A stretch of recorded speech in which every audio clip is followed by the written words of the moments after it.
verso, né, esse último verso, não, esse verso 11 e 12, esses dois últimos versos, nós separamos eles por uma questão de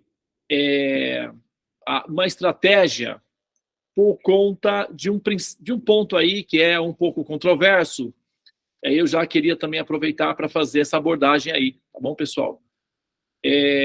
Olha só, parece que eu acho que eu devo ter, quem sabe, talvez, pegado um pouquinho mais pesado ontem, na aula de ontem, e então, parece que o pessoal hoje ficou com receio de eu ficar pesado e não apareceu tanto, né?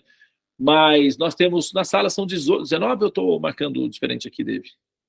Não, são 19 alunos, né? Muito bem. Então, mas vamos seguir, porque, afinal de contas, vocês viram aí, né, a questão da epopeia dos espermatozoides. Então, alguns vão ficar no caminho. Então, coloque na sua mente que a determinação é um critério fundamental para você alcançar a meta final da forma de vida humana. Tá? Você não está, nós não estamos, sabe, tirando férias aqui, como seres humanos. Tá? Nós estamos jogando um jogo de evolução. Nós estamos passando por um processo de maturação.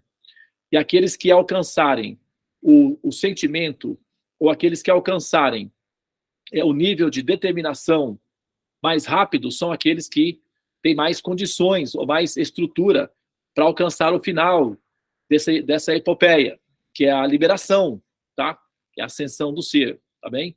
Então, não tomem essas informações como uma distração intelectual, porque pode ser uma desvantagem para você, é uma desvantagem para nós tomar essas informações como distração intelectual. Não olhem para essas informações como com um olhar acadêmico, com um olhar superficial de curiosos apenas. Sejam maduros. Olhem para essas instruções como sendo vitais para o sucesso da sua existência. Então, sejam conscientes, tá? Desenvolvam determinação, tá bem?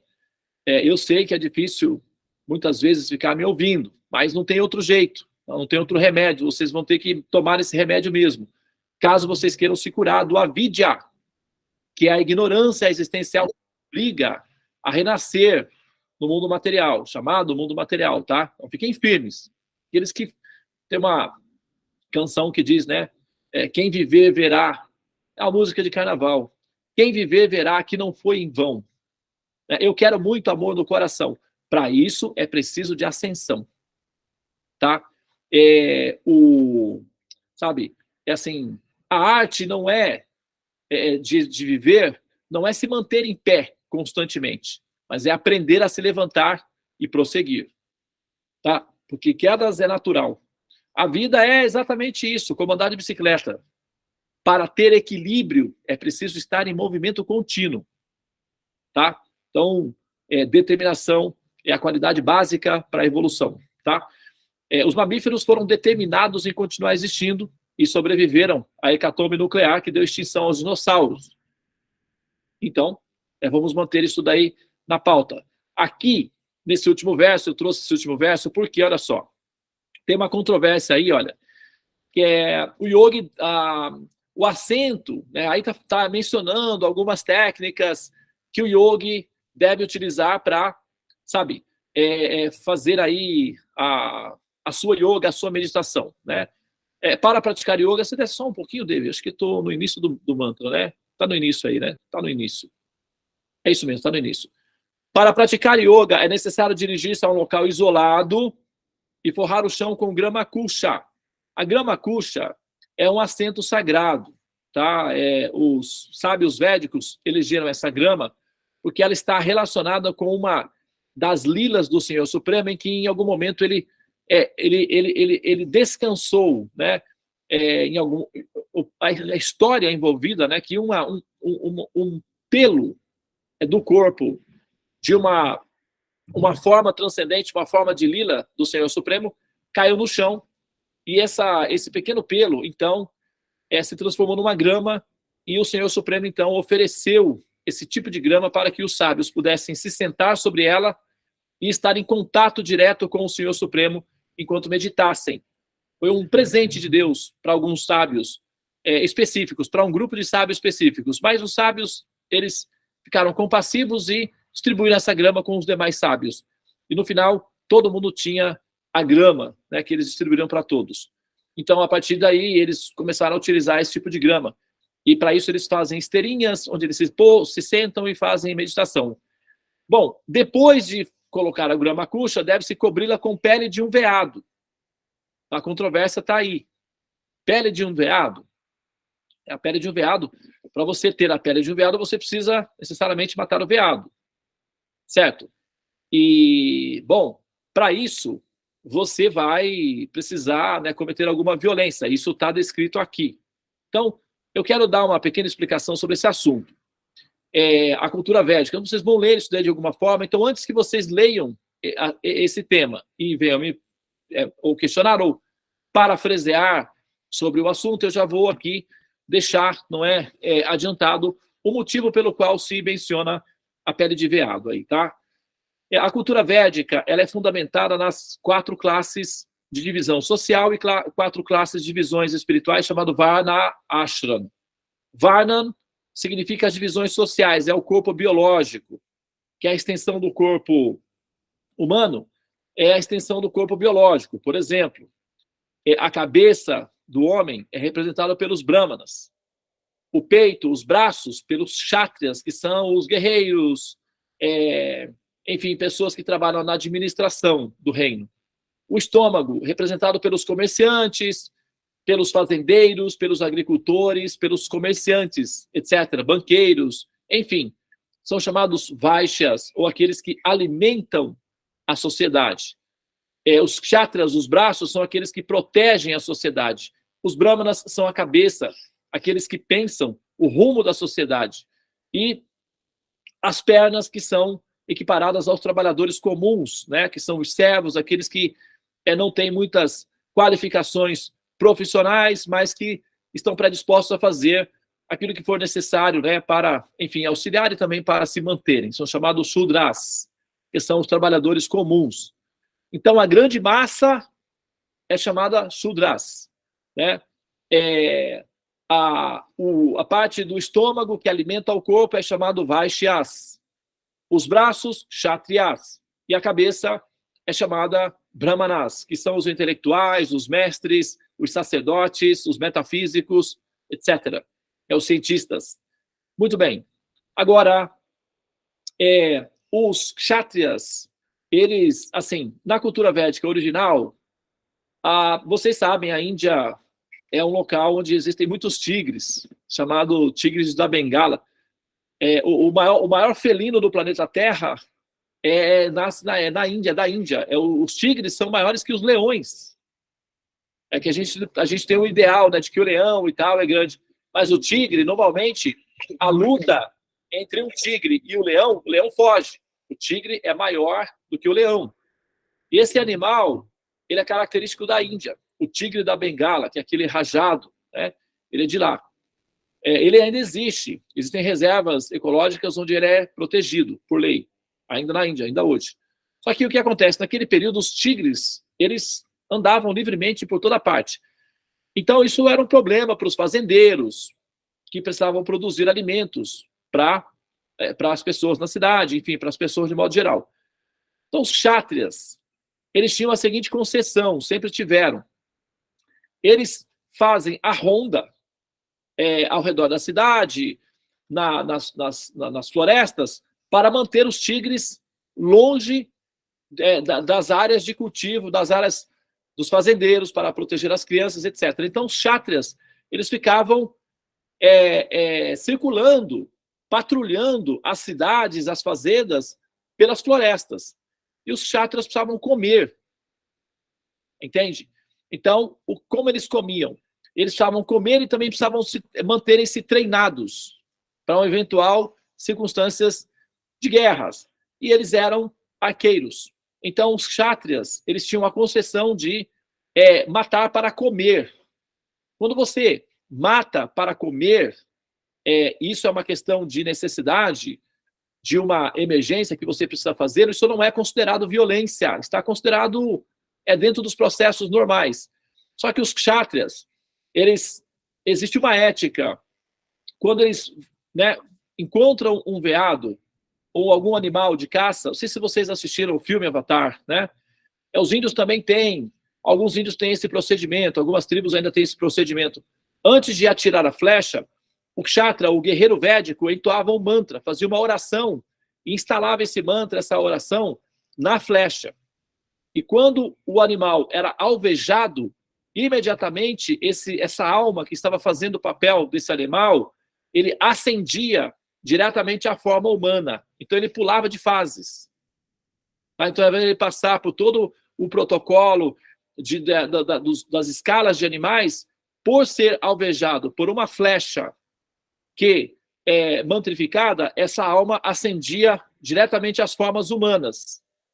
Dependendo da qualidade do kshatriya, do poder dos mantras, a alma que estava ali ascendia diretamente aos planetas celestiais. E a pele desse veado, então, os kshatriyas, os guerreiros, comiam a carne, se alimentavam, e as peles eram preservadas porque eram consideradas sagradas. Por quê? Os mantras védicos eram a pele do animal que ascendeu pelos mantras védicos. Então, essas peles eram consideradas divinas ou sagradas.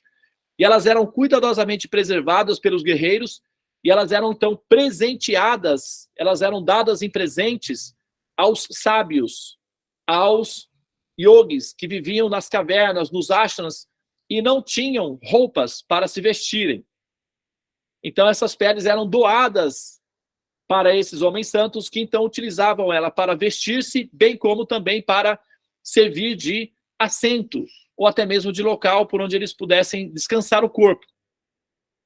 Se vocês olharem, por exemplo, fotos do Senhor Shiva, aqueles que conhecem, né, essa divindade, o Senhor Shiva, ele está vestindo uma pele de veado. Tá? E embaixo dele tem uma pele de tigre. Esses tigres, que eram alvejados pelos guerreiros, eles também eram ascendidos, eles eram purificados, eles tinham um benefício. Mas eles eram mantidos, então assim os kshatras conseguiam manter as populações de tigres controladas e, ao mesmo tempo, longe das cidades ou longe das fazendas onde se produziam os alimentos para os seres humanos. E os animais que eram abatidos pelos kshatras podiam ser comidos, a pele utilizada como utensílios, bem como também a pele do veado, que é considerado um animal pacífico, não violento, no modo da bondade, suave, doce. Esse animalzinho, então a pele dele era oferecida aos sábios, aos homens santos, porque não eram animais, eram considerados animais piedosos, porque a natureza é pacífica e suave, como a dos santos, ou a dos homens elevados. Então esse é um ponto que eu gostaria de mencionar aqui. E outro, coloca lá, David, por favor, no mantra da mente. Rapidamente, eu acho que eu já falei muitas vezes sobre isso daí, né? Na sala dos mantras, mas aqui eu acho que vale a pena novamente fazer uma menção, né? Bandhu, tá? Bandhu, ok? Vocês já ouviram falar em Umbanda, né? Umbanda. Algumas pessoas praticam essa religião chamada Umbanda. Esse termo Umbanda, o criador da religião é brasileiro, né? E ele, então, fez na verdade, o que as pessoas costumam fazer, uma miscigenação de várias linhas religiosas e tal, eles juntam tudo, fazem uma coxa de retalho e aí criam um sistema de religião, que é o que é muito comum, né, de ser feito. E nesse caso também é uma da miscigenação. Então, o criador, ele pegou um termo védico, o Om, que quando você entoa, fica Om, e ele pegou também esse termo aí, Bandhu, que significa amigos, tá? Então, Om significa Deus, Bandhu significa amigos. Então, Om Bandhu, que significa amigos de Deus. Então, Umbanda, no final das contas, ficou Umbanda, que significa aqueles que são amigos de Deus, tá? Essa é a intenção. E Bandhu, que significa amigos, né? Bandhu atmanastasya yenatmai vatmanajita atmanastu shatrutve vate tatmai vashatruvat. Aquele que conquistou a mente se torna, então, o melhor dos amigos. Mas Para quem fracassou neste empreendimento, ela então continuará sendo o seu maior inimigo. Porque a mente, ela tem 3 funções: pensar, sentir e desejar.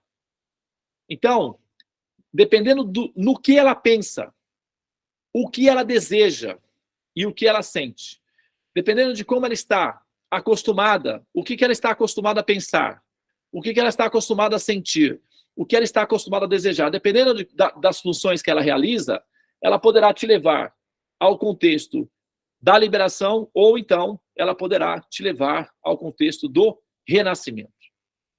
Então, se ela for treinada, educada para pensar no absoluto, para meditar na meta da forma da vida humana, para sentir a experiência mística da relação com o absoluto, da purificação, do modo da bondade, e para desejar a liberação, então ela é sua amiga.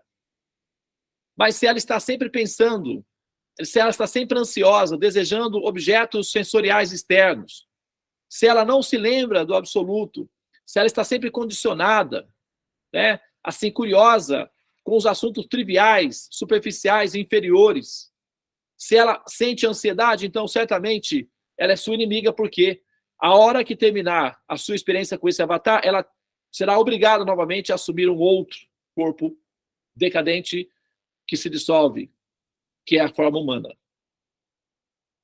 Então, treinar a mente é uma responsabilidade de todo jogador, é mais rápido e maduro. Tá? Então, para isso, nós temos o sistema de sadhana, e para manter o sadhana firme, com determinação e saudável, é preciso nutrientes para manter esse sadhana funcionando, que é conhecimento. Então, se você tem conhecimento, naturalmente você vai querer utilizar o sadhana como plataforma de lançamento para que você não tenha que retornar mais ao ciclo dos repetidos nascimentos e mortes, para que você se liberte, finalmente, dessa prisão escravizadora que causa ansiedade a você. Mas é preciso aprender a controlar a mente. O processo é, primeiro, controlar a mente. Segundo, sentir paz. Terceiro, finalmente obter felicidade. Não há paz sem controle mental, não há felicidade sem paz. Então, aquele que falha em controlar a mente, certamente terá uma paz incongruente e uma felicidade fragmentada. Portanto, o resultado disso será ansiedade e renascimentos.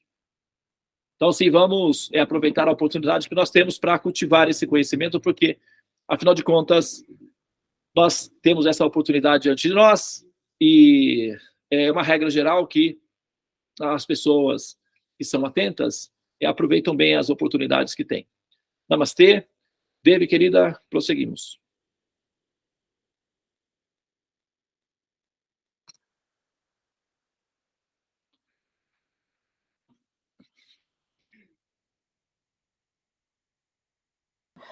Verso 13 e 14, são 2 versos também juntos, num só.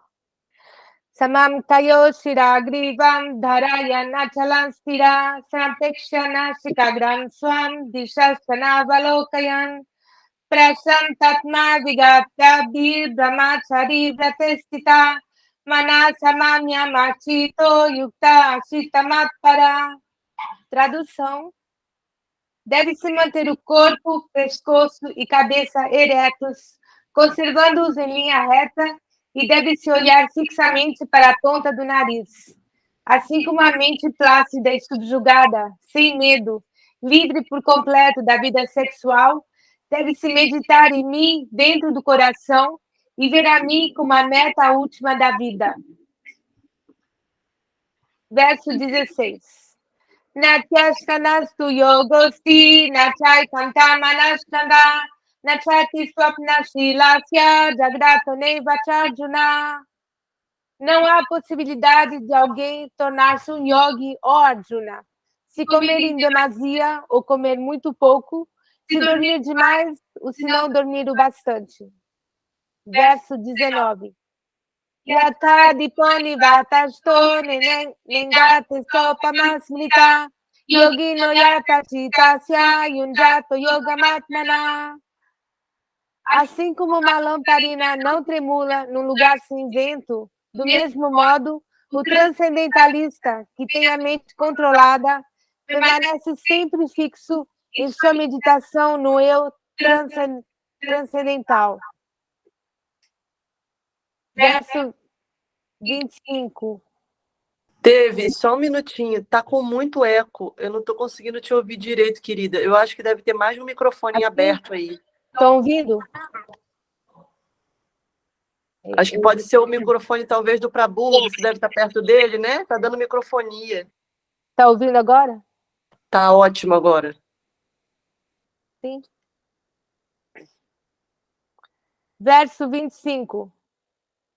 Shane Shane Ruparame Budyadriti Griyataya Atma Samsamana Kritva Kinchidapi Chintayet.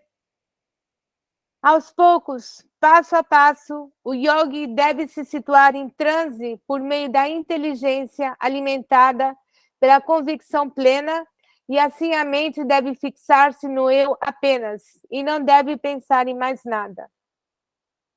Verso 26. Yato yato nishalati manas chanchalam astiram tatastato nyamyataita atmanieva vasamnayet. Sempre que a mente divague devido à sua natureza instável e inconstante, deve-se com certeza coibi-la e trazê-la sob controle do eu.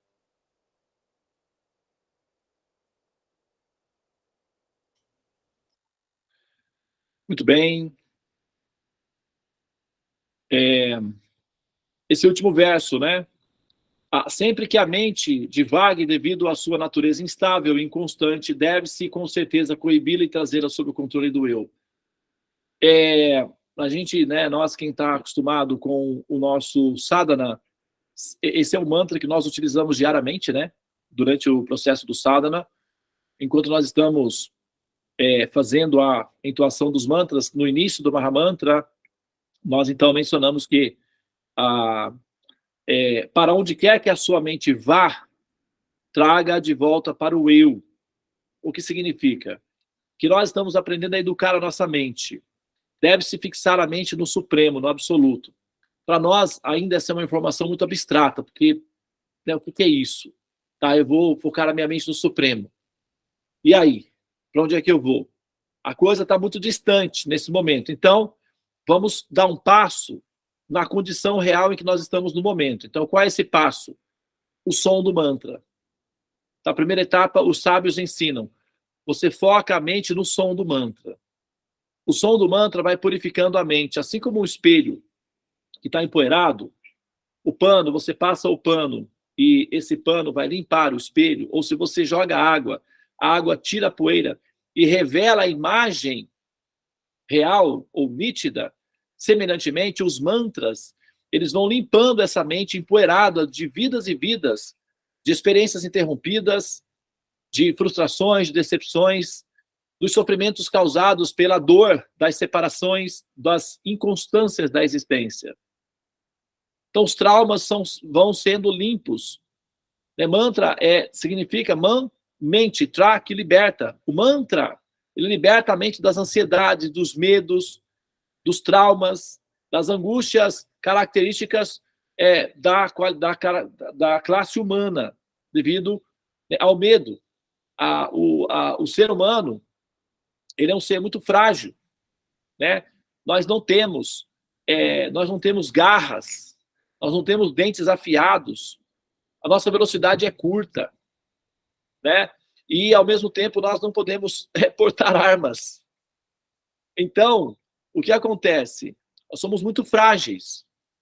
E essa condição de fragilidade produz medos, ansiedades. E isso faz com que a nossa mente fique sempre perturbada. Assim como uma chama ao vento tremula constantemente, semelhantemente a mente amedrontada com a existência está sempre agitada de ansiedade. Então, justamente aí, essa função é que a nossa mente, ao ser conectada com o absoluto, ela alcança estabilidade emocional. E conhecimento permitirá com que o ser compreenda que ele está além da mente, que ele é transcendente, que ele é alma transcendente. E ele entende a diferença entre ele e o corpo que ele usa. Isso diminui o medo. Ele se estabiliza emocionalmente. Tá? Por isso é tão importante aprender a controlar a mente. Para onde quer que a sua mente vá, traga de volta para o eu. E como funciona isso? Ouvindo o mantra. Os sábios disseram, ouça o mantra. Hare Krishna, Hare Krishna, Krishna Krishna, Hare Hare, Hare Rama, Rama Rama, Hare Hare. Sabe, assim, nada de pensar na mensagem do celular, nas contas, nos problemas, focar no mantra. Mas eu não consigo, Devananda, não tem problema. É assim mesmo. Você não vai conseguir tão fácil. Você tem que se esforçar. E na medida em que você vai aprendendo a ter essa realização, você vai experimentando o prazer que isso produz. E você vai gostar. E vai querer repetir esse prazer constantemente. Porque dá prazer. Ouvir apropriadamente o som dos mantras produz ananda, substância de prazer. Isso é muito bom. Tá? Logo mais acima aí, o mantra, né, vai dizer o seguinte, que, como falei, né, assim como a lamparina não tremula num lugar sem vento, do mesmo modo, o transcendentalista que tem a mente controlada permanece sempre fixa em sua meditação no eu transcendental. Ok? É o yogi que come em demasia ou que come pouco, aquele que dorme demais ou que dorme pouco. Tá? Quem é aquele que dorme demais? Não fala nada. Abafa o caso. A gente sabe, né? Tem um monte de gente aí que dorme demais. Agora, quem é aquele que dorme de menos? Aquele que fica especulando no celular até 2, 3 horas da manhã. Esse é o que dorme de menos. Mas Cristo não sabia nada do celular. Não sabia? Então, se não sabia. Porque, sabe, entende? A pessoa fica lá especulando até 1, 2 horas da manhã no celular. Como é que essa pessoa vai acordar com o sol? Ela não acorda de manhã. Ela vai acordar depois que o sol... Essa pessoa tende a desenvolver estresse e depressão. É uma questão de tempo. A mente se acostuma mal e depois, para desacostumar, é difícil. Então, é preciso aprender a disciplinar. Não está sendo impedido que você tenha prazer, que você aproveite as felicidades da vida. Mas você tem que aprender a controlar tudo. A diferença entre o remédio e a droga é a dosagem que se utiliza. Assim como a diferença entre o prazer e o sofrimento é a dose de prazer que você tem diariamente. Exagerar nas doses de prazer vai fazer com que o prazer perca o valor de prazer. E vai ser necessário cada vez mais doses intensas para produzir um pequeno prazer. O resultado é frustração. Nós temos que ser disciplinados, autodisciplinados. A gente não tem mãe com a varinha na mão. A gente não tem um pai, não tem professor, não tem ninguém. Nós somos sozinhos. Nós é que temos que nos disciplinar.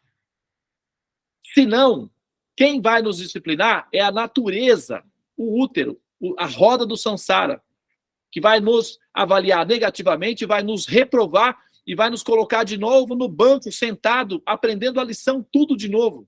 Gente, fala sério. Olha para a sua vida, seja sincero com você mesmo, tá? Não fala nada para mim, não. Olha para o histórico da sua vida e diz, eu quero repetir tudo isso novamente. Diga para mim. Nem diga. Porque você não vai, eu tenho certeza que você não vai falar isso. Sabe? Então, pensa bem se você quer repetir essa história de novo. Tenho certeza que você não quer repetir essa história de novo. Então, aproveita a sua lucidez agora e pensa seriamente na liberação. A liberação é um ente real. É o resultado da evolução.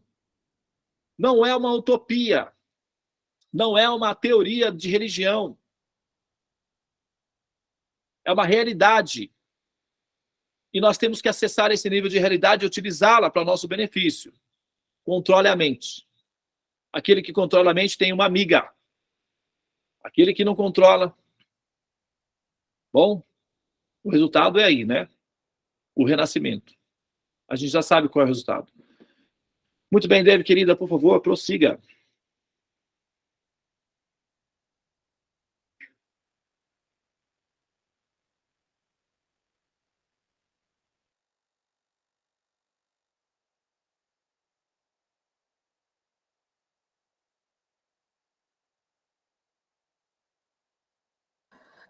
Verso 27.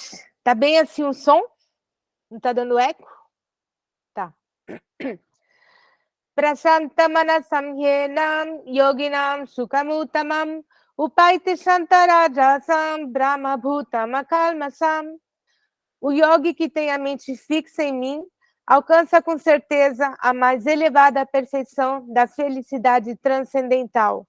Ele está além do modo da paixão, percebe sua identidade qualitativa com o Supremo e assim livra-se de todas as reações de seus atos passados. Verso 29. Sarvabhutastamatmanam sarvabhutani chatmani ikshate yoga yutatma sarvatra samadarshanaha. O verdadeiro yogi me observa em todos os seres e também vê todos os seres em mim. De fato, a pessoa autorrealizada vê a mim, o mesmíssimo Senhor Supremo, em toda a parte. Verso 30. Yomam pashyati sarvatra sarvam cha mai pashyati tasyaham na pranashyami sachame na pranashyati. Para aquele que me vê em toda parte e vê tudo em mim, eu nunca estou perdido, nem ele estará jamais perdido para mim. Verso 31. Sarva bhuta shtitam yomam bhajati ekadvamashtita sarvata vartamanopi sagi yogi mai vartate. Tal yogi que se ocupa no serviço de adoração à super-alma, sabendo que eu e a super-alma somos um, sempre permanece em mim em todas as circunstâncias.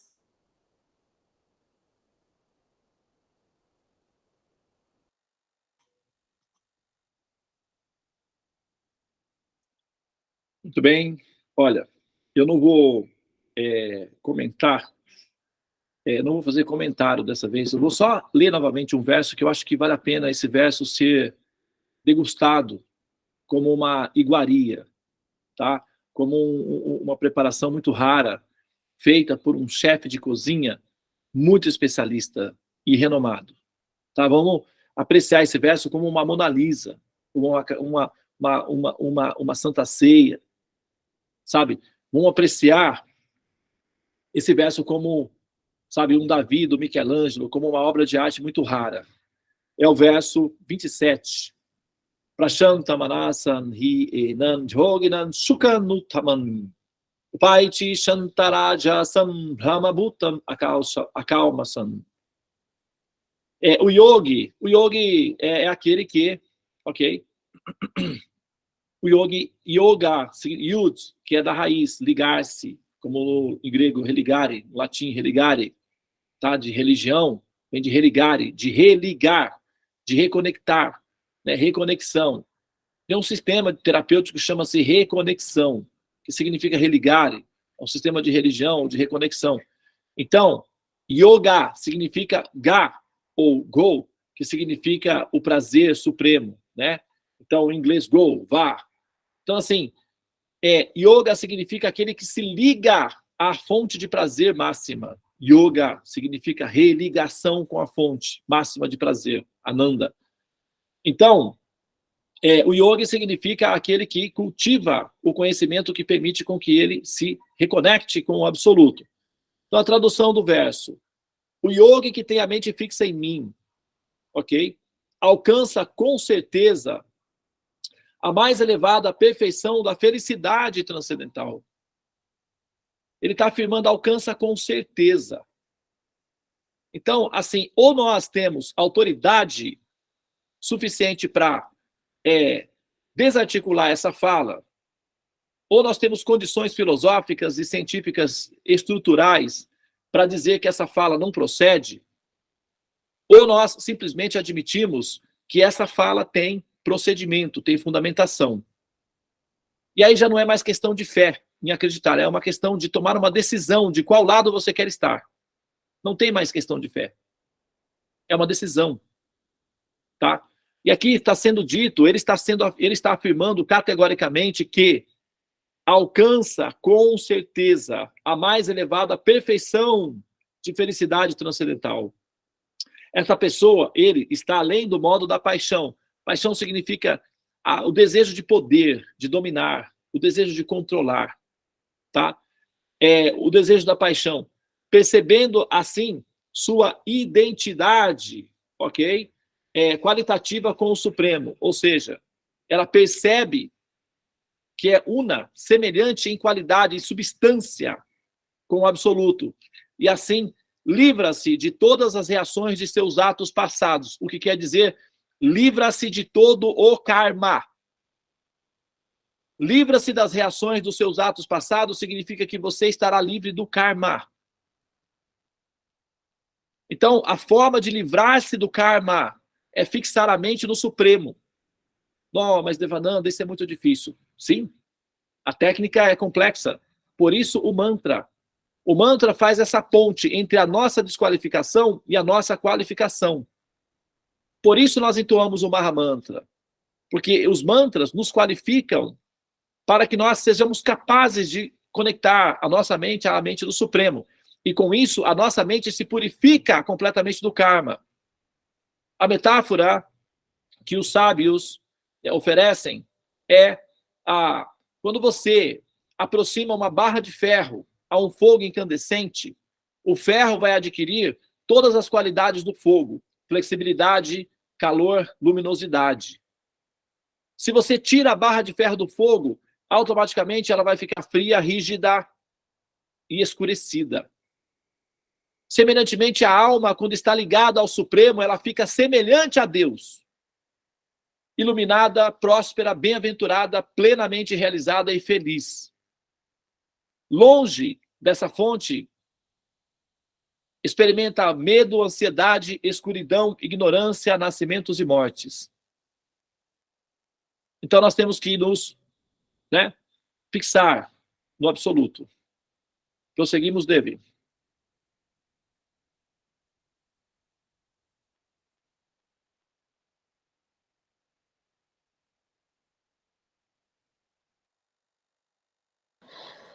Verso 29. Sarva bhuta samatmanam sarva bhutani chatmani ikshate yoga yuktatma sarvatra samadarshana. O verdadeiro yogi me observa em todos os seres e também vê todos os seres em mim. De fato, a pessoa autorrealizada vê a mim, o mesmíssimo Senhor Supremo, em toda parte. Verso 30. Yo mam pashati sarvatra sarvam chamai pashati tasyaham na pranashyami sachamena pranashyati. Para aquele que me vê em toda parte e vê tudo em mim, eu nunca estou perdido, nem ele estará jamais perdido para mim. Verso 31. Sarva bhuta stitam yomam bhajat ekatvamashtita sarvatamatmanopi sayogi mai vartate. Tal yogi que se ocupa no serviço de adoração à super-alma, sabendo que eu e a super-alma somos um, sempre permanece em mim em todas as circunstâncias. Verso 34. Chanchalam hi mana Krishna pramati balavadridam tasyaham nigraham manye vayori vasudushkaram. A mente é inquieta, turbulenta, obstinada e muito forte. Ó Krishna, parece-me que subjugá-la é mais difícil do que controlar o vento. Verso 35. Shri Bhagavan Vacha Asamsayam Mahabaho Mano Dunigraham Chalam Abhyasena tu kaunteya vairagyena chagriyate. O Senhor Shri Krishna disse: ó poderosíssimo filho de Kunti, é sem dúvida muito difícil refrear a mente inquieta, mas isso é possível pela prática adequada e pelo desapego. Verso 36. Asamya tatmana yogo dushprapaiti me mati vashatmana tutuyata shakyo vaptum upayata. Para alguém cuja mente é desenfreada, a autorrealização é tarefa difícil, mas aquele cuja mente é controlada e que se empenha com meios apropriados, com certeza terá sucesso. Esta é minha opinião.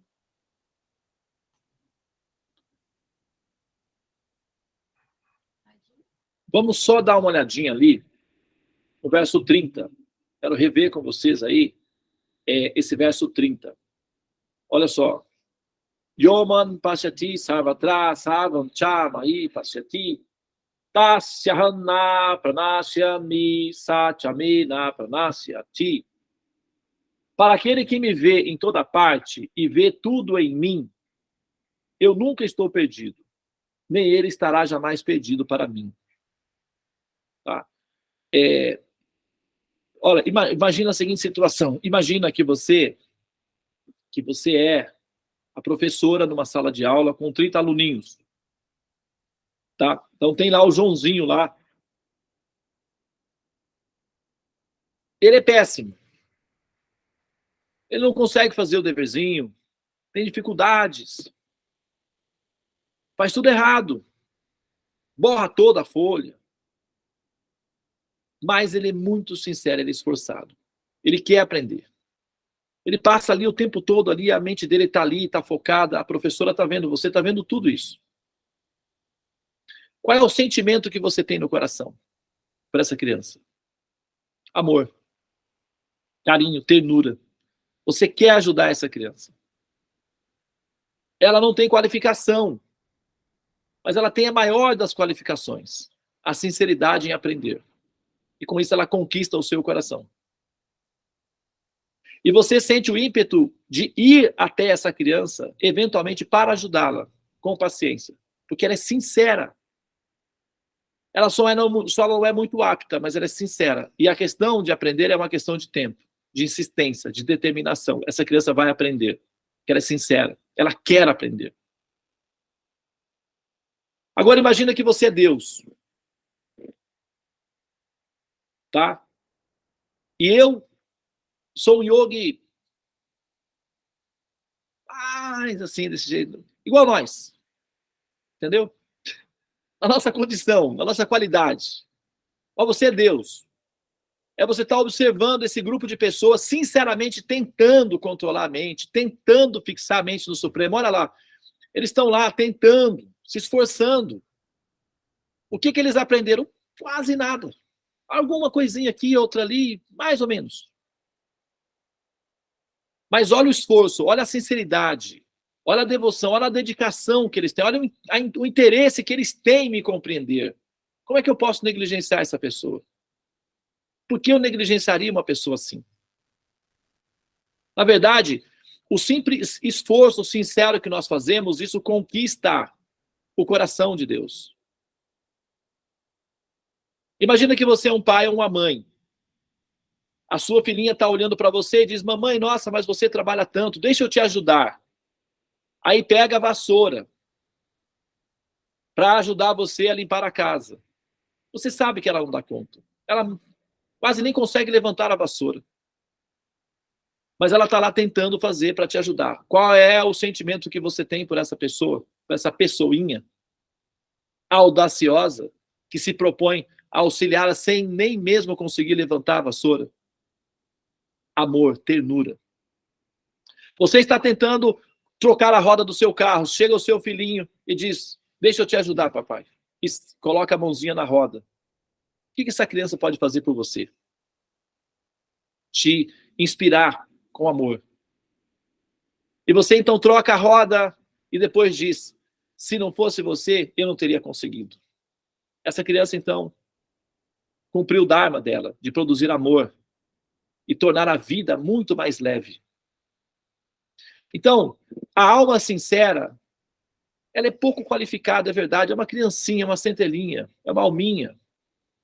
Mas, devido à natureza do amor, isso provoca uma ternura no coração de Deus que faz todo o esforço dele valer a pena em nos amadurecer, em nos cuidar, em nos chocar, digamos assim.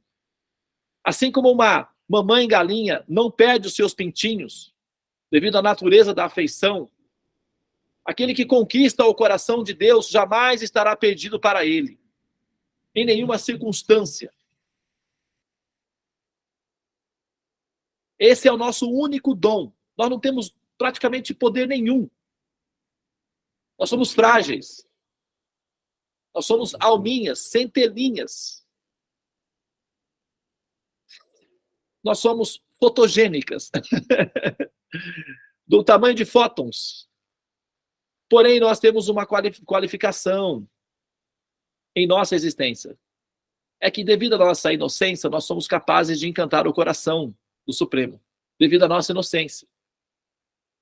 E quando é que nós somos inocentes? Quando nós sinceramente tentamos compreendê-lo, amá-lo, enfim, tentar entendê-lo, sinceramente, que é o que nós estamos fazendo aqui. Exatamente o que nós estamos fazendo aqui. Tá? Então, a Devi vai então agora terminar de fazer a leitura dos versos para a gente encerrar, porque nós já estamos entrando no campo, não é? Já passamos um pouquinho, então ela vai concluir a leitura e nós vamos finalizar assim. Vou liberar, né, as pessoas que precisarem sair e eventualmente eu posso fazer um comentário ou outro na sequência desses mantras aqui, tá bom? Muito bem, querida Devi, prosseguimos.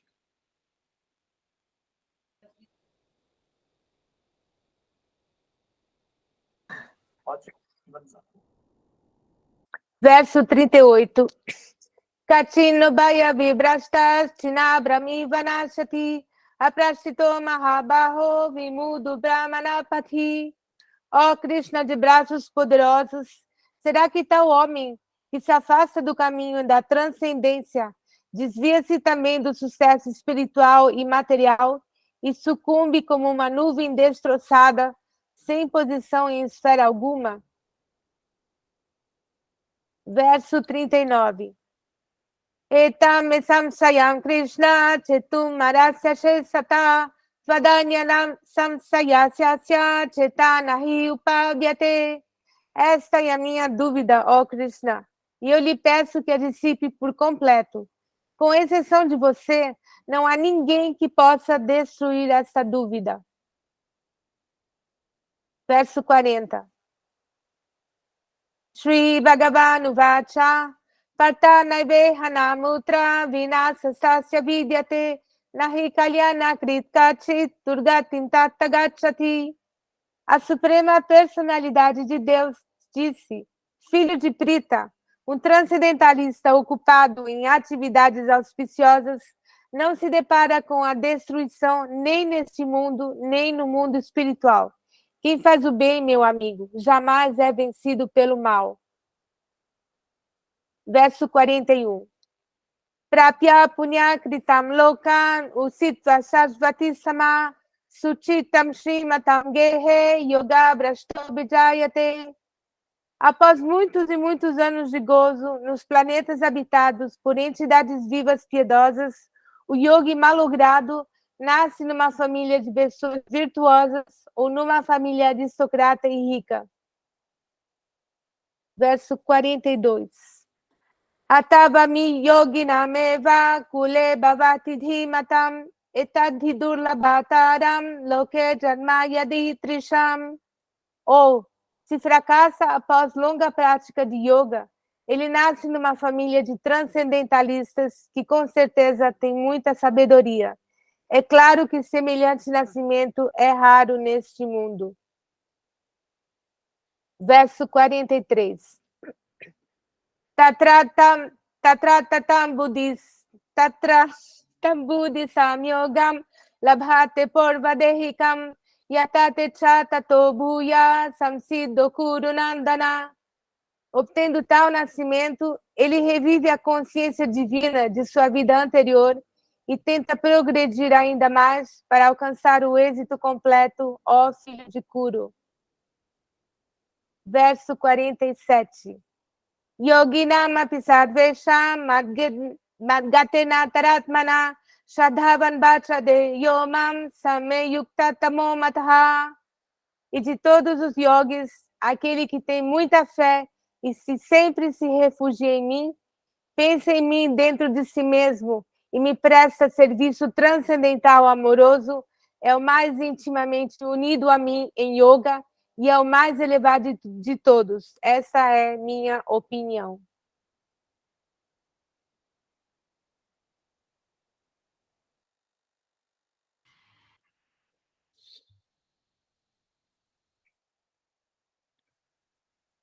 Infelizmente, acabou. Olha, se alguém aí gostaria de aprender a entoar mantras, assim como a Devi, é só falar com ela, pedir para entrar no curso de mantras, que você vai receber um treinamento e você vai aprender a entoar alguns mantras dessa forma, né? Como ela tão, assim, nitidamente, né? Entoa tão maravilhosamente os mantras, tá? Muito bem. Então, agora, formalmente, né, nós estamos finalizando a nossa aula de hoje, a nossa dissertação de hoje. São 21 horas e 27 minutos, né? 5 minutos de tolerância ali em relação, né, ao tempo de entrada e mais 7 minutos, que foi uma roubadinha aí, que faz parte, né, dos 10% do garçom, que tem aquela, né, aquela taxinha lá. Então, pessoal, aqueles que precisarem sair ou que desejarem sair por algum motivo, tenham todos uma boa noite. Muito obrigado pela sua atenção, tá bem? E aqueles que quiserem ficar e permanecer um pouco mais, eu estarei disposto, né, aqui por alguns minutos a mais para fazer, então, responder alguma pergunta ou observar algum comentário que vocês queiram fazer. Devananda, assim, antes do pessoal sair, que tal tirar uma foto? Podemos tirar a foto também, né, hoje. Isso.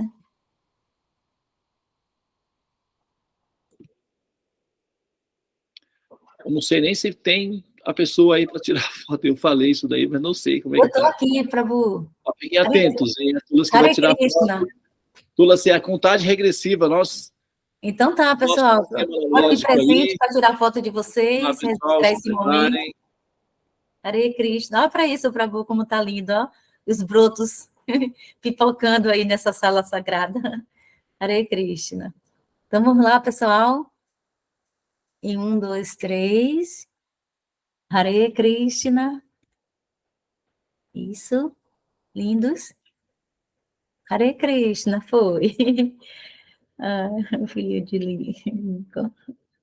Hare Krishna. Alguma pergunta? Ou podemos concluir aqui? Então, está muito bem. A questão do... eu não formulei a pergunta, assim, mas sim, do Karma Yoga, né? É a questão do mestre espiritual, certo? Porque para chegar à transcendentalidade é preciso que que estejamos conectados com o mestre espiritual, né? Que é o Deus, né? O Vishnu nosso, né? Que está aqui. Então, eu queria, assim, nesse momento, fazer essa relação com a relação entre o Karma Yoga e o mestre. Então, a Bhagavad Gita, Krishna é o mestre espiritual original. Ok? Primeiramente, vamos colocar na ordem. O próprio Senhor Supremo, ele é o mestre espiritual original. Os demais são aqueles que representam Krishna, ou representam Vishnu. Então, os representantes de Vishnu, eles têm uma missão. Qual? Ser uma ponte, né, entre a alma que está em estado de inconsciência, despertando-a para o Supremo. Isso é o mestre espiritual. Formalmente, os mestres espirituais, eles estão ligados a alguma linha que são diferentes trilhas na floresta. E aí, o discípulo se conecta com um representante dessas diferentes linhas espiritualistas que pretendem dar uma equação acerca da existência e apontar um caminho de explicação de realidade. Então aí o jogador, ou o observador, o pesquisador, vai então, fazer a sua opção de acordo com tanto a condição intelectual dele mesmo, de compreender o que ele busca, ou seja, a pessoa que não sabe o que está procurando, pode se esbarrar no objeto procurado e não reconhecê-lo. Então ela vai perder tempo. A pessoa que sabe o que está procurando tem mais chances de encontrar o objeto, porque pode, eventualmente, reconhecê-lo ao deparar-se com ele. Então, se o que você está procurando é a liberação do ciclo do samsara, e se você encontra o mestre espiritual que diz esse caminho produzirá em você liberação, e ele poderá também fundamentar essa afirmação, e não apenas falar, porque falar qualquer um pode dizer, mas você, como observador e pesquisador, pode pressionar esse mestre para que ele fundamente as afirmações dele. Se ele não puder fundamentar, for evasivo, abstrato demais, possivelmente ele não sabe exatamente o que está dizendo, ele não conhece o caminho completo ainda. Então você deve investigar o mestre espiritual para saber se ele tem condições reais de libertar você ou de conduzi-la para fora do samsara. Do contrário, você não tem obrigação de seguir o mestre que não pode te libertar. A não ser que você também não saiba o que você está fazendo, o caminho, a não ser que você não saiba o objetivo da sua busca. Aí também você não saberá fazer o questionamento acerca do mestre espiritual. Eu não estou falando de você especificamente, Tulasi, né? Estamos falando do ser vivo que busca a sua evolução. Agora, no planeta Terra, dos conhecimentos disponíveis, dos paradigmas disponíveis, das religiões propostas, o conhecimento védico, ele é, assim, absolutamente gracioso e completo. E pessoas inteligentes apreciam pessoas inteligentes. Então, uma pessoa inteligente, de posse do conhecimento védico, naturalmente se encantará pelo Supremo, bem como conhecerá o absoluto. E ao conhecer o absoluto, ele também conhecerá os caminhos que levam ao absoluto. Então não tenha receio de pressionar o seu mestre espiritual com perguntas difíceis, com perguntas radicais e profundas. Se ele não souber responder, é porque possivelmente ele não sabe conduzi-la adequadamente até a resolução final. E também não é necessário condená-lo, porque afinal de contas é uma operação difícil de ser feita. E as pessoas fazem o que podem, de acordo com a condição que têm. O que você tem que fazer é continuar procurando o mestre que vai finalmente resolver as suas questões existenciais e te dar uma chance maior de finalizar a equação da existência. É isso que tem que ser feito. Pelo menos é isso que eu apliquei na minha vida em relação ao meu próprio caminho e parece que finalmente funcionou muito bem.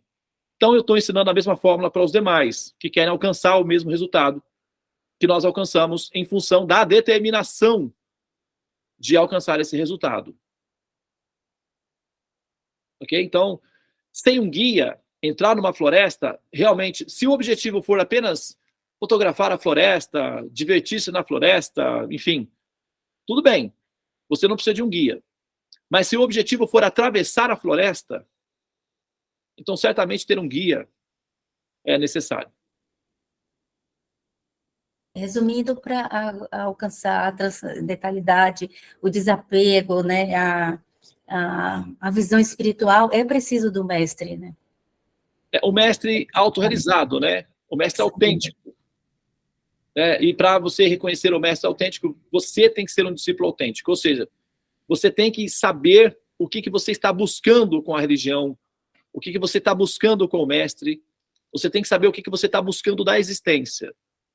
E se você tiver como meta absoluta, resoluta e determinada alcançar o Supremo e libertar-se do ciclo do samsara, ou seja, conquistar a sua liberação, então você vai reconhecer o mestre que tiver esse produto diante dele. Se você não tiver essa meta, então qualquer mestre serve. Porque você não tem exatamente uma meta. Por quê? Pois é, né? Nesse caminho que eu mesmo escolhi, é tão fácil seguir por não ter onde ir. O Raulzito está aqui, ó. Ele está me ouvindo. Ó, Deva, ele está aqui, ó. Ó, Deva, cuidado aí que você vai falar de mim. Eu estou aqui, ó. Estou aqui, ó. Só te olhando. Ele falou que eu li o Bhagavad Gita 13 vezes E não entendi. Pô, magoei eu, Fernanda. Fala alguma coisa boazinha de mim aí. Fala, não, você tá no coração, a gente ama você, tá? Vamos cantar o Mahamandra, vocês acenderam aí, definitivamente. Nossa, você é querido, você é querido. Mas assim, nesse caminho que eu mesmo escolhi, é tão fácil seguir por não ter onde ir. Quando você não tem para onde ir, você pode escolher qualquer religião. O que você quer? Simplesmente se sentir seguro. Então, tanto faz, qualquer religião serve. Mas se você tem uma meta a alcançar, não é mais assim, muda tudo. A pergunta foi mais para uma confirmação, entendeu? Que isso a gente já sabe, mas... Não, eu não estou respondendo especificamente para você, né? Eu estou aproveitando e fazendo uma coisa genérica. Entendeu? Porque essa relação, né, do Karma Yoga com o mestre é bem forte, né? É definitiva, porque pode resolver a sua existência como um todo. Uhum. Né? Muito bem, eu acho que a Carolina Carneiro está querendo comentar alguma coisa, fazer uma pergunta. A Shivani também levantou a mão. Boa noite, Pranam. Só um minutinho, Carolina. Vai, por favor.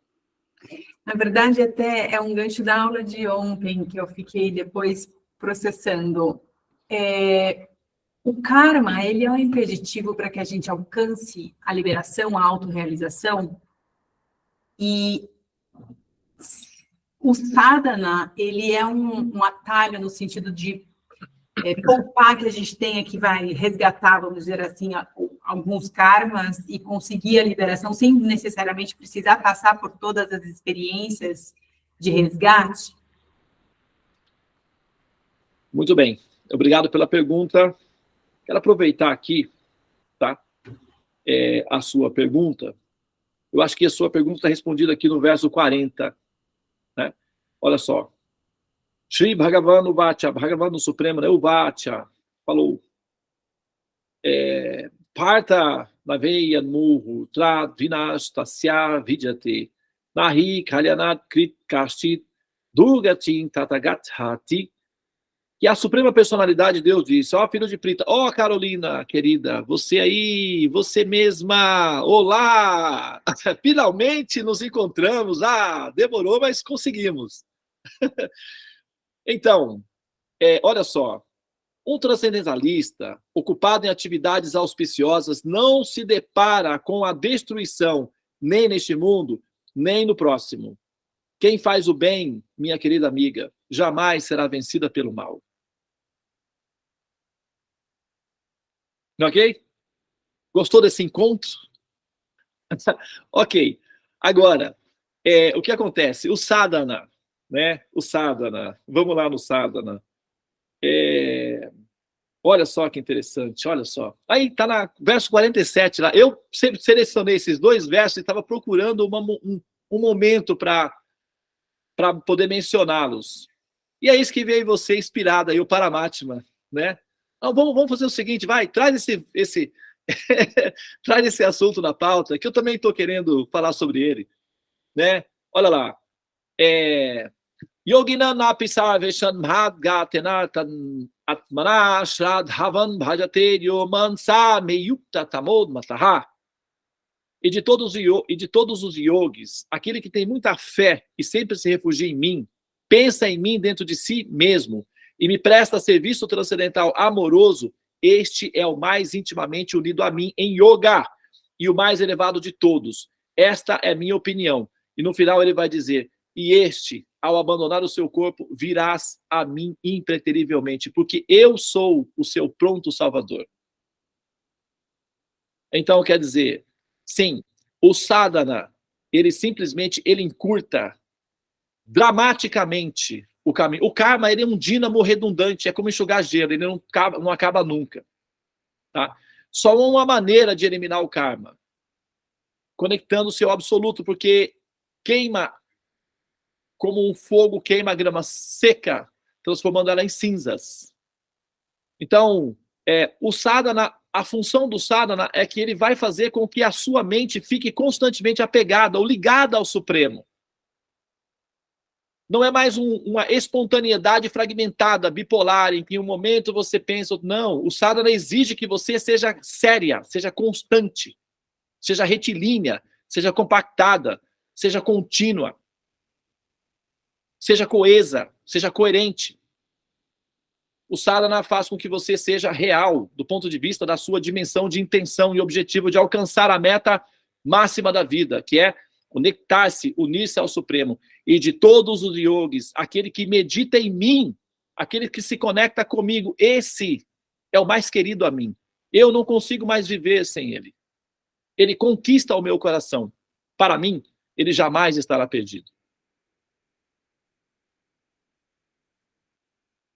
Ok? Gratidão, Prabhu. Namastê. Hare Krishna. Namastê. Bom, temos a Shivani ou é o Chandra?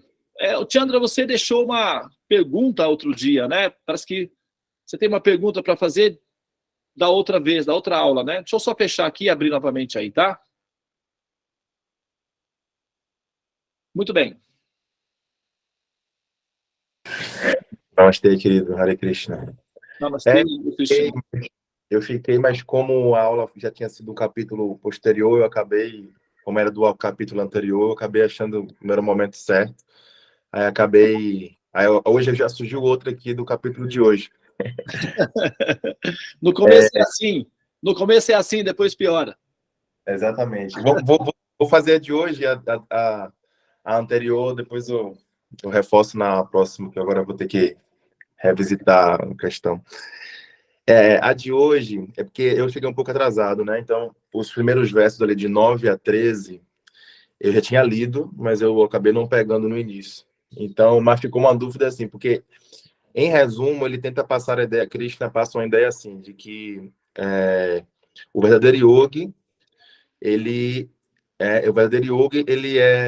precisa se isolar, ele precisa, às vezes, renunciar, né? Controlar os sentidos, controlar os impulsos sexuais, controlar qualquer sentimento de posse, né? Então, me passa uma visão, assim, de que o verdadeiro yogi, ele seria como que no sistema brahmacharya, né? Como se passa uma ideia de como se só nesse sistema que seria, digamos assim, salvo, né? Seria liberto através... Aí eu queria que você explicasse melhor sobre isso, né? Sobre...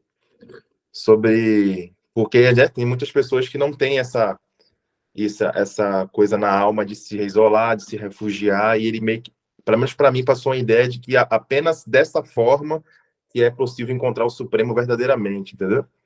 Se você puder explicar, eu agradeço. Muito bem. Muito bem. A pergunta é excelente.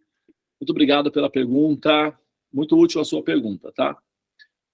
Muito bem postulada, inclusive, né? Bem observado. Olha só, eu já, até inclusive, numa dessas aulas, eu já havia mencionado sobre isso daí, tá?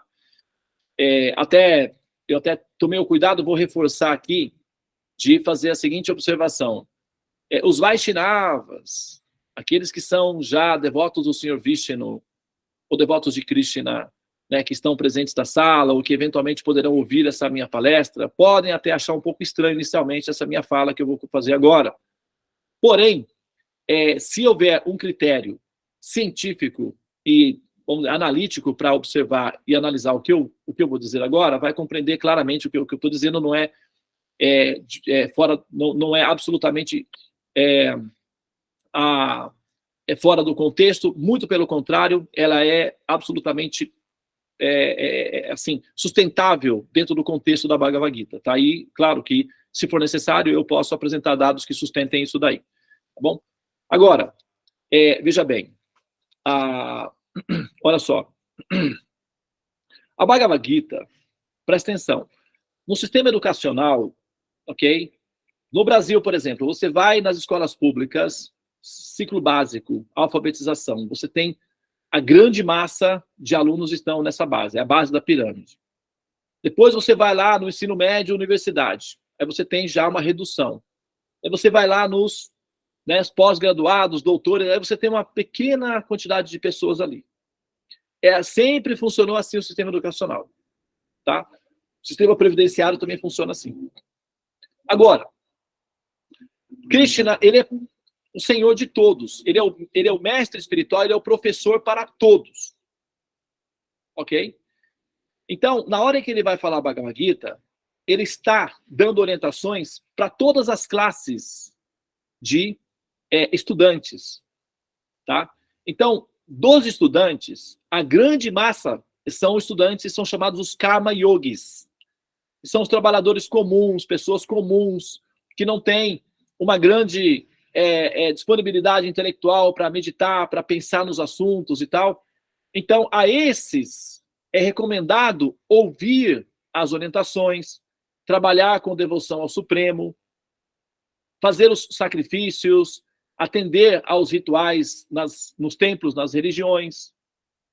Assim, Krishna orienta essa grande massa.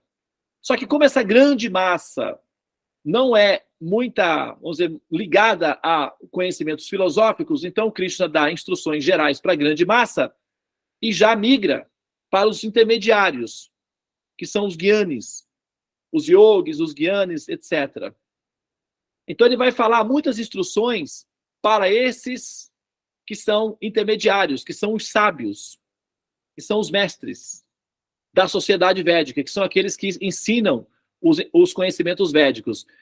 Então, para esses mestres, normalmente os mestres védicos são homens. Ok? São homens. Tá? Nós temos uma aula no nosso canal no YouTube, que uma vez eu fui dar uma aula para uma pessoa que quis saber a respeito da posição, do porquê que na cultura védica os sacerdotes são homens e não mulheres. Né? Por que tem essa questão aí? Eu fiz uma aula, uma dissertação, durou mais ou menos 1h15, mais ou menos, e eu não sabia, mas tinha na plateia uma representante de um grupo feminista que veio para verificar, né, a nossa posição em relação a isso daí. E no final, ela fez um comentário, ela disse, olha, eu faço parte de uma comunidade feminista e eu estou encantada com a explicação do porquê que a cultura védica é formada basicamente por sacerdotes homens. Um dos motivos, dentre os vários motivos, um dos motivos é que os homens, eles não produzem oxitocina, que é um hormônio natural nas mulheres, que transforma-se em leite e que dá paz, que dá a sensação de prazer de existir. Os homens não têm oxitocina. Por quê? Biologicamente, o corpo é feito forte, resistente, para fazer trabalhos brutos. Então, eles não podem desenvolver oxitocina, senão eles não vão conseguir fazer trabalho bruto. Né? Desbravar, fazer o trabalho bruto. Então, aos homens, eles precisam desenvolver, eles têm que fazer um trabalho bruto e, ao mesmo tempo, têm que desenvolver oxitocina. Então, como é feito para que eles desenvolvam oxitocina? Entoando mantras. Os mantras fazem com que a oxitocina apareça no corpo através da ativação da glândula pineal e o ser, então, fica maternal, amoroso. Como as mulheres já nascem com útero, então elas não precisam de oxitocina. Elas já têm em abundância. Os homens não têm. Então, aos homens é dado a ocupação de entoar mantras e os mantras estão preservados nas escrituras. Automaticamente eles se tornam os responsáveis por cuidar desses mantras, que são os remédios para os homens, para mantê-los calmos. Senão eles vão fazer por ausência de oxitocina. É assim, um pai, uma mãe, sabe que se tem 3 filhos meninos, não pode vacilar. Se deixar soltos, eles vão aprontar. O Senhor Supremo tem os filhinhos, que são os homens, e as filhinhas, que são as meninas. As meninas são mais educadinhas. Elas são mamães, elas gostam de cuidar dos filhinhos, gostam de ser felizes, gostam de ser protegidas. É natural, devido à felicidade de existir. Os homens, sem oxitocina, vão fazer guerras, vão incendiar, vão fazer confusão, como criança, meninos sem atenção de um adulto. É perigoso. Tem vários vídeos no YouTube que eles atirando fogo na casa, em outros lugares. Semelhantemente, os homens precisam de terapia ocupacional. E a eles é dado sistemas de terapia ocupacional para que desenvolvam oxitocina e se tornem mães, ou seja, devotos puros, amorosos, compassivos com a humanidade. E a grande quantidade de informações dadas aí são voltadas para os homens. Você vê que Krishna não fala a yogini, ele fala o yogi. Por quê? Porque os homens, eles precisam aprender a controlar esse impulso erótico, porque esse impulso erótico pode se transformar em violência. É muito mais comum homens praticarem estupros do que mulheres. Elas não têm esse ímpeto de violência na hora da relação delas com o êxtase erótico. Os homens, se não forem controlados, ficam violentos e perigosos. Então, aos homens é dada a orientação para controle dos sentidos, isolamentos e prática de yoga.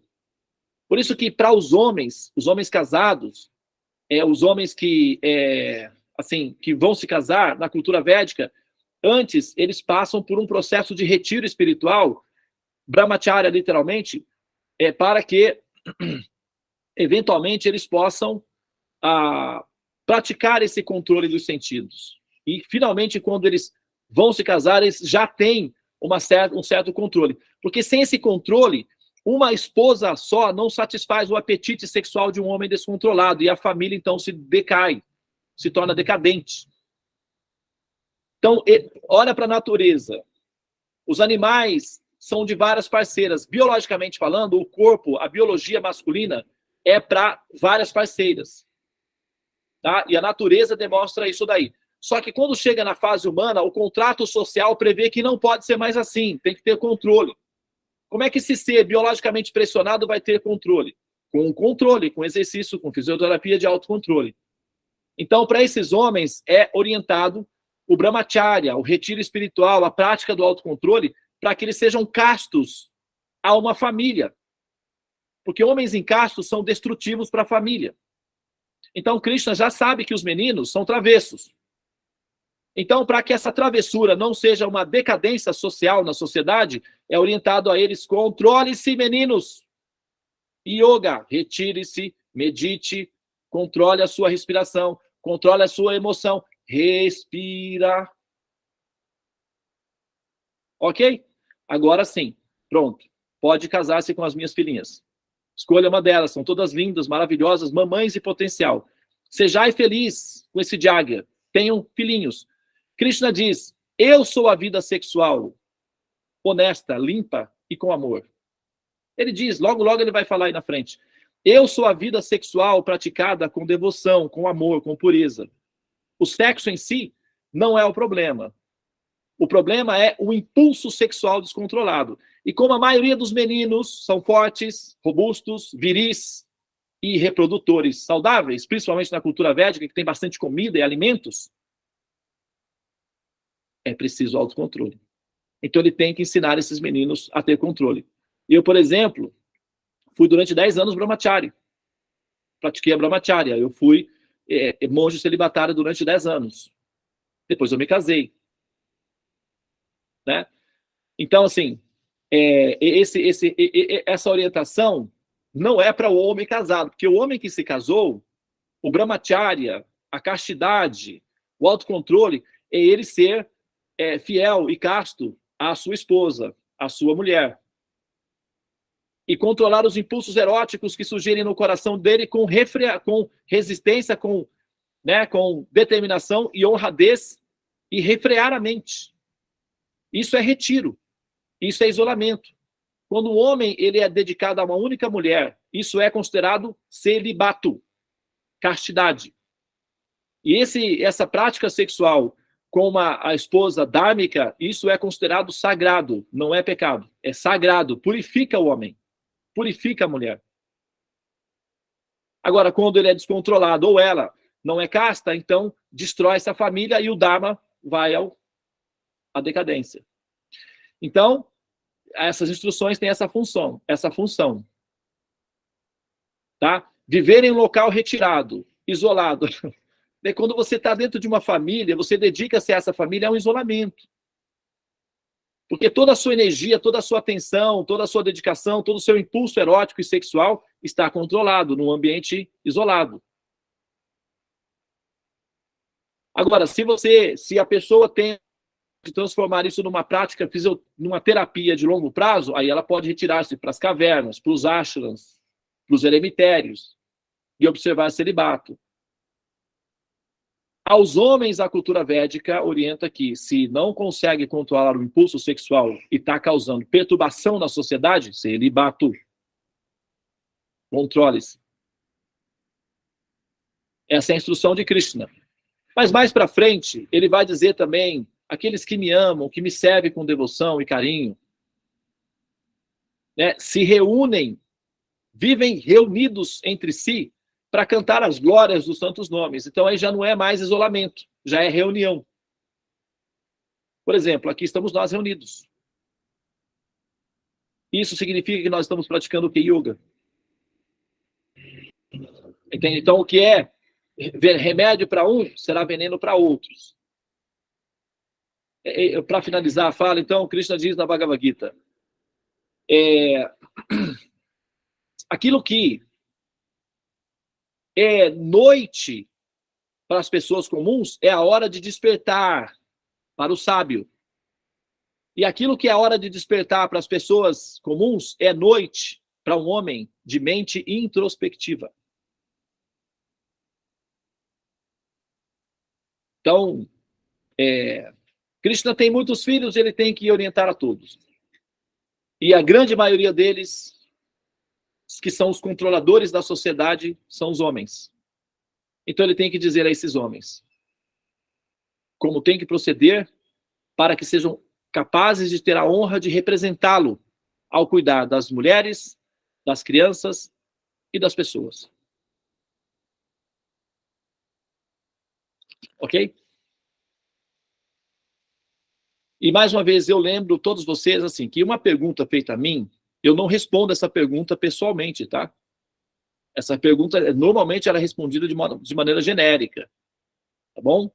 Não tem a ver com uma pessoa específica. Eu não estou falando com uma pessoa específica. Estou falando com todos nós.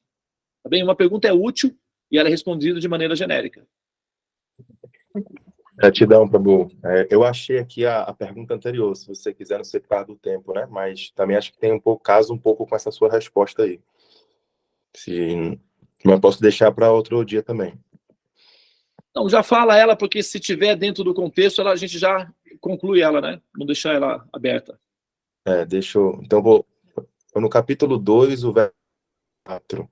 Fala assim, aquele que é livre de todo apego e aversão é capaz de...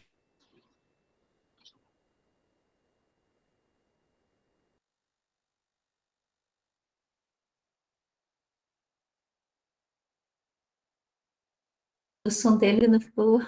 Sumiu. Sumiu, né? É. Dele. Bom, não é para ser hoje, tá? Vamos deixar para amanhã. A minha bateria também está zerando. E a Devi comentou que a Yolanda talvez tivesse uma pergunta. É isso mesmo, Yolanda?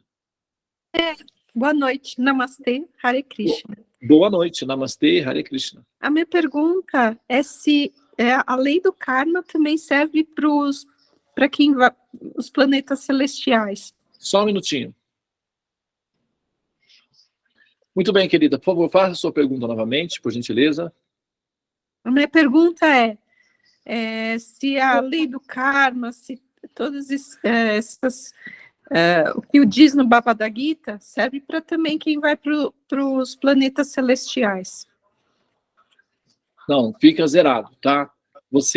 Quando você é transferida para os planetas celestiais, você vai viver um karma excedente, um karma extra de um bom karma.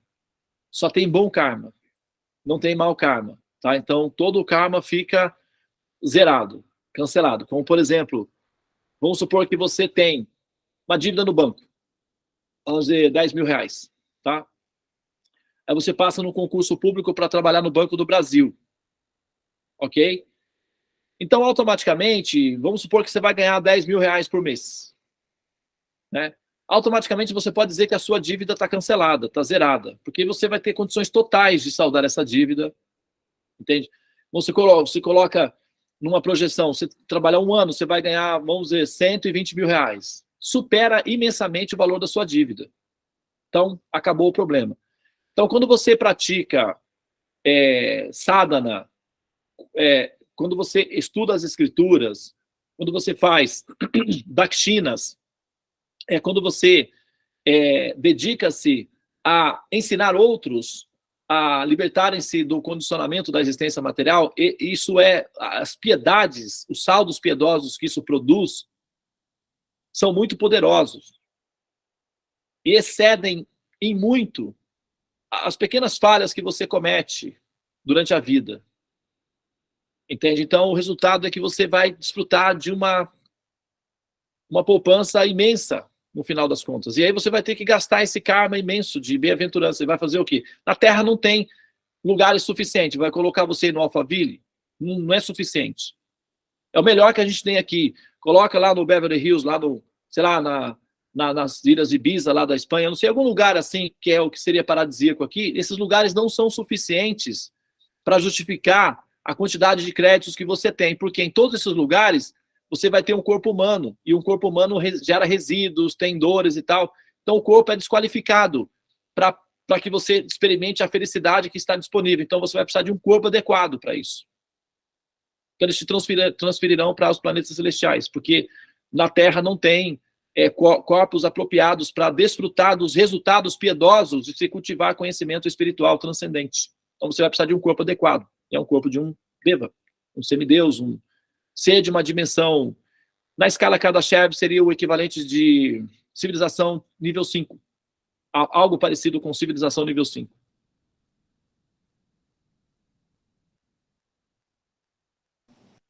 Ok? Tá certo. Muito bem. Chandra, nós não conseguimos te ouvir, você fez a sua pergunta, mas acho que a gente não conseguiu te ouvir, viu? Eu demorei para perceber que eu tinha caído, eu tinha feito esperando tua resposta e eu vi que eu tinha caído depois. Mas se quiser eu deixo para outro dia também, né? 10 horas. Vamos fazer o seguinte, guarda a sua pergunta, tá? Vamos trazer ela para amanhã, você traz a pergunta de volta. Pronto. Tá bem? Tá. Legal. Muito bem, então, senhoras e senhores, foi um prazer estar com vocês, tá? Excelentes perguntas, tá bem? Se durante o dia vocês tiverem curiosidades, perguntas, pode mandar para a Devi que a gente pega aqui e tal e repassa, não se preocupem não, tá?